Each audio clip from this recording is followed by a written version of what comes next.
companies, whoever you want to say, there's a market value to some of those players and getting those players to play.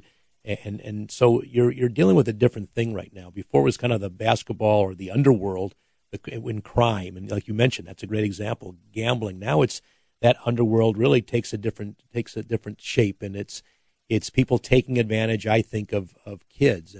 And you know, anytime somebody can come along and make some money off of kids, there's something wrong.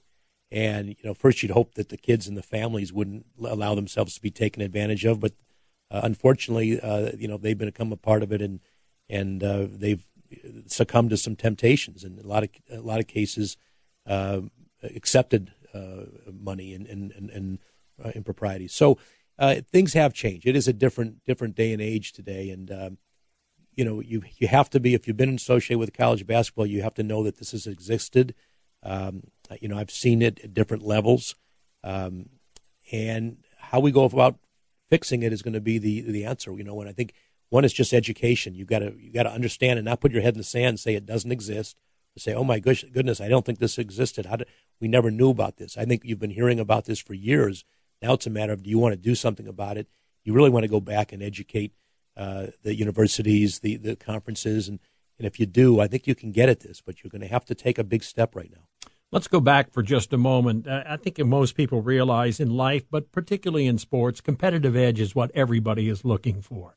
So take me back when you started coaching. When was the first time, what was the first incident that you realized when you were coaching, either as an assistant or a head coach, that everybody was trying to get that edge, and how did they do it? I mean, I have heard stories about opposing coaches or other coaches of other schools when they go out to recruit an athlete. They lie about, well, the coach, you know, is going to be moving on to another school. Yeah. And that sort of, what kind of things did you run into? Well, you find negative recruiting. I used to have that all the time. In fact, you always wanted to have a secure and a long-term contract. And, you know, when we were winning, they were, a lot of opposing coaches would say that I was going to move on and take another job. And I stayed at the schools I was at an awfully long time. So my track record never showed movement. And so I was able to not to succumb to that. But, you know, it does become competitive, and negative recruiting pops up, and temptations pop up, whether you're negative recruiting the schools you're recruiting against, or you're just trying to provide things maybe that, you know, that other schools may not. And I know a lot of times if I ever thought that a player was looking for something beyond his experience at the school I coached at, you know, there was a time when you had to cut your ties to that player. This was never an option for us.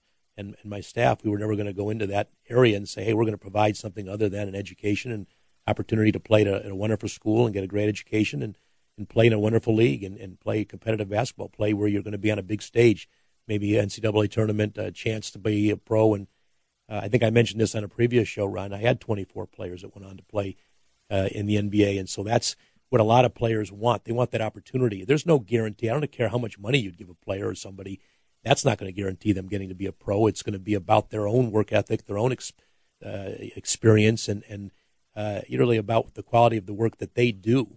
But, Ben, money has always been a part of it, has it not? Absolutely. In what ways, and how has that changed today? Because I know it's a lot more money today, but what was it like back when you started coaching? Well, there is more money, and I think, some 30 years ago, there wasn't as much. The TV contracts weren't as big. The shoe companies weren't as big. Pro salaries weren't as big, you know. Now it's so amazing that players are going for hundreds of millions of dollars.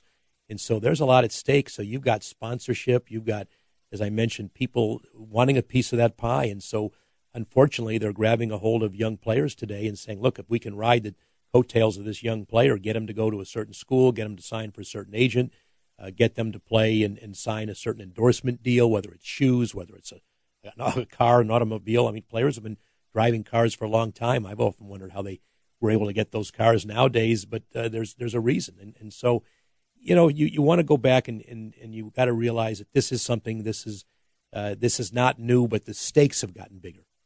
I would assume that you have to go back to a level, meaning the parents, the home, the family to some degree, because that sort of thing cannot be fostered unless there's an acquiescence somewhere in the household, is it not? Well, it is, and you know, unfortunately, there are some young players and families who are very poor, and so the temptation is there, you know, for that player and that family to feel, hey, I better grab something now. There's no guarantees, and so you do that. But